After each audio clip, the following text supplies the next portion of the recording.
आप चिंतित प्रतीत होती हैं देवी। आपको मेरे निर्णय पर संशय है ना? संशय नहीं है महादेव, आपत्ति है। यदि रावण ने आपकी दी हुई परीक्षा पार कर ली तो वो मुझे अपने साथ ले जाएगा।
माता की पीड़ा पुत्र से नहीं छुप सकती। बताइए ना, किस बात की चिंता सता रही है आपको? गणेश, एक देवी होने के नाते मैं नियति की परिभाषा, भाग्य का नियम समझती हूँ, वैराग्य का अर्थ जानती हूँ। किंतु ये संसार क्यों नहीं समझता कि मैं मनुष्य के भावों से जुड़ी हुई एक माता भी हूँ। ये संसार मेरी भावनाओं को मेरी निर्बलता समझ सकता है, किंतु मेरी दृष्टि में मेरे भाव मेरा सबसे बड़ा बल है, सबसे बड़ा बल है, सबसे बड़ा बल है।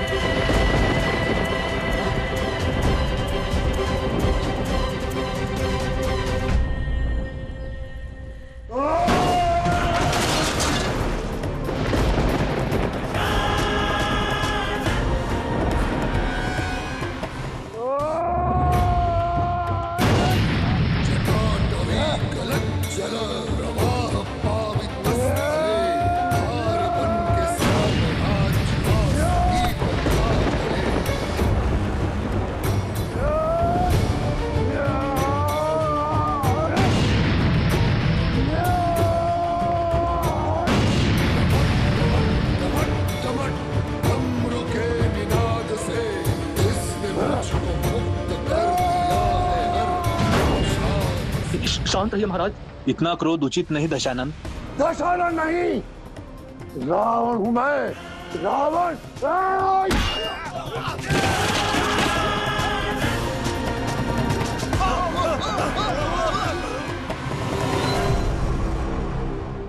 ये कैसा विध्वंस है? हर वस्तु को छिन्न भिन्न किए जा रहा है। कैसे रोके रावण को? उसकी कोई आवश्यकता नहीं पड़ेगी। इस कक्ष में कुछ ऐसा है जिसे रावण कभी नहीं तोड़ पाएगा, चाहेगा तो भी नहीं।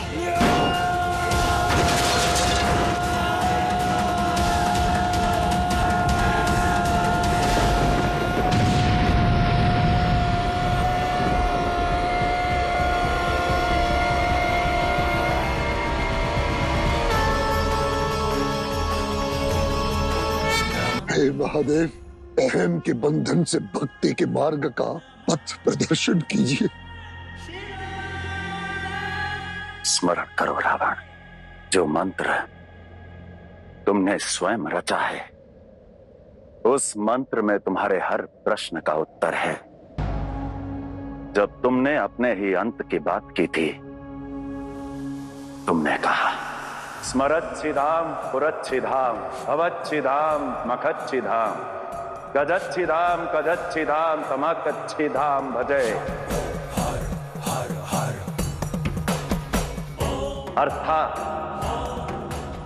स्मर यानी कामना, पुर यानी शरीर, भाव यानी बंधन, मख यानी ईर्ष्या, अभिमान यानी गज, अंधक यानी अज्ञान और तमांतक यानी मृत्यु। और इन सब का नाश करते हैं शंकर, शंकर, शंकर।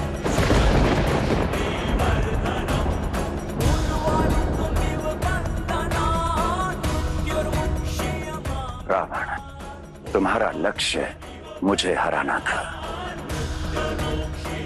उस विजय की चिंता ने तुम्हें शून्य तक पहुंचने से रोका। आपका हर कथन सत्य है प्रभु। बस कृपया एक बार मेरा हाथ थाम लीजिए प्रभु। मैं संपूर्ण संसार को आपके चरणों में ला दूंगा, चरणों में ला दूंगा, चरणों में ला दूंगा।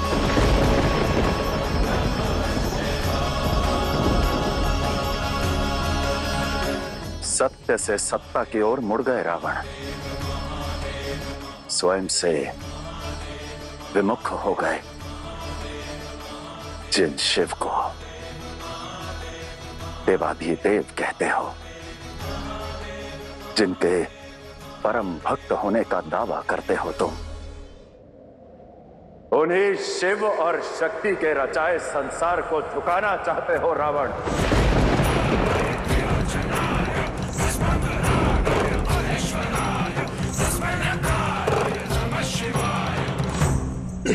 हाँ रावण, तुम इस संपूर्ण संसार को अपने चरणों में झुकाना चाहते हो।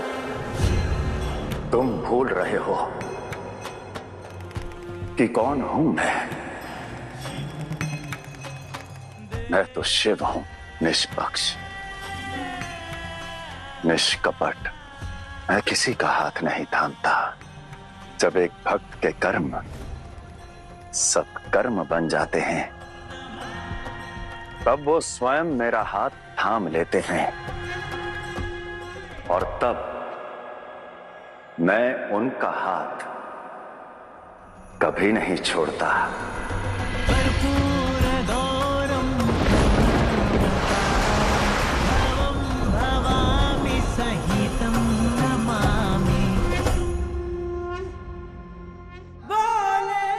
प्रभु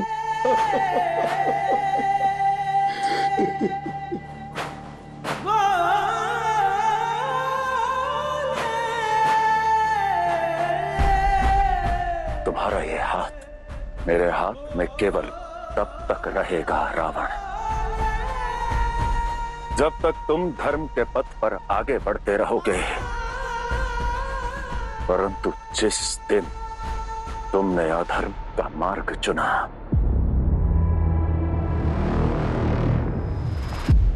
उस दिन मैं अपना हाथ सदा सदा के लिए छुड़वा लूंगा रावण, छुड़वा लूंगा रावण, छुड़वा लूंगा रावण।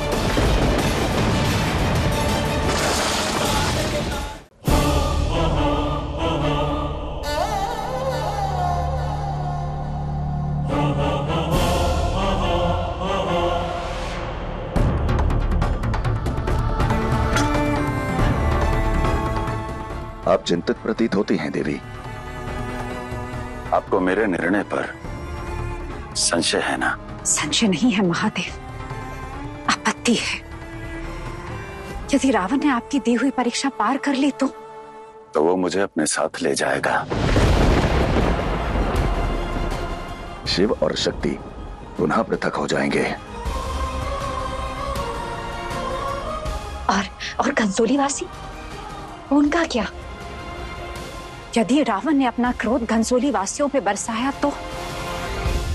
देवी, मेरा कोई भी निर्णय क्षणिक नहीं होता।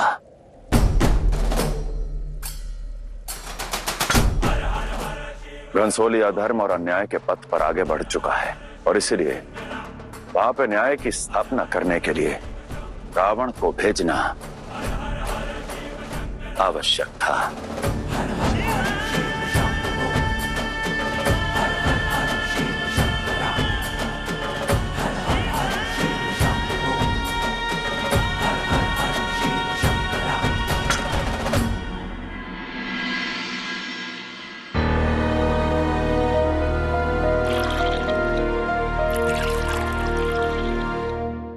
माता आप विश्राम करें, मैं अभी दूध लेकर आया।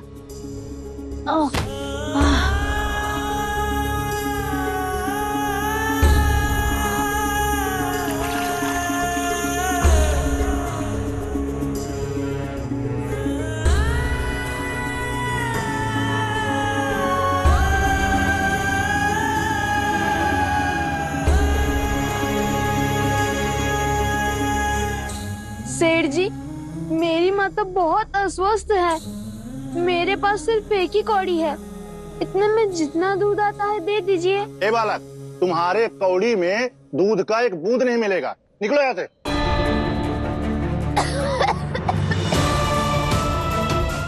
ये तो न्याय है ना सेठ जी? यहाँ न्याय का ही दाम बढ़ रहा है। चल निकल यहाँ से, हट। पुत्र,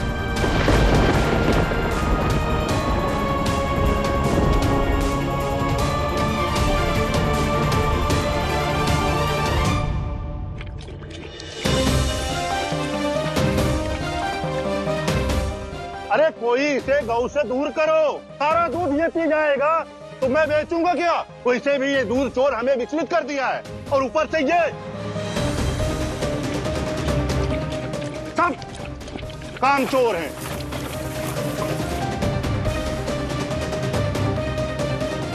मैं देवसेना को उसके पिता के घर छोड़कर दक्षिण में कुछ कार्य पूर्ण करके आता हूँ। किंतु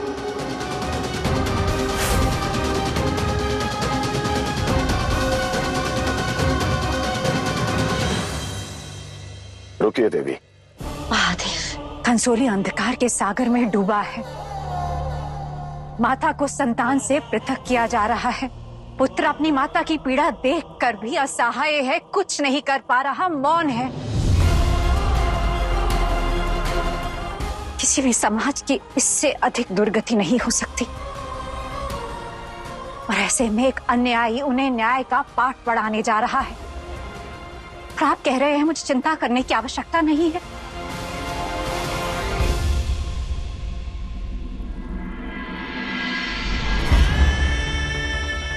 आप चिंतित नहीं हैं, ग्रस्त हैं स्थिति से, परिस्थिति से। देवी, घनसोली वासी इस समय मोह में उलझे हैं और रावण अपने क्रोध में। यही तो आपको समझाने का प्रयास कर रही हूँ कि रावण क्रोध में उलझा हुआ है, जिसके स्वयं के कर्म अन्याय के अंधकार में डूबे हो। वो किसी को न्याय का पथ क्या दिखाएगा? आपका कथन उचित है, परंतु सत्य नहीं है।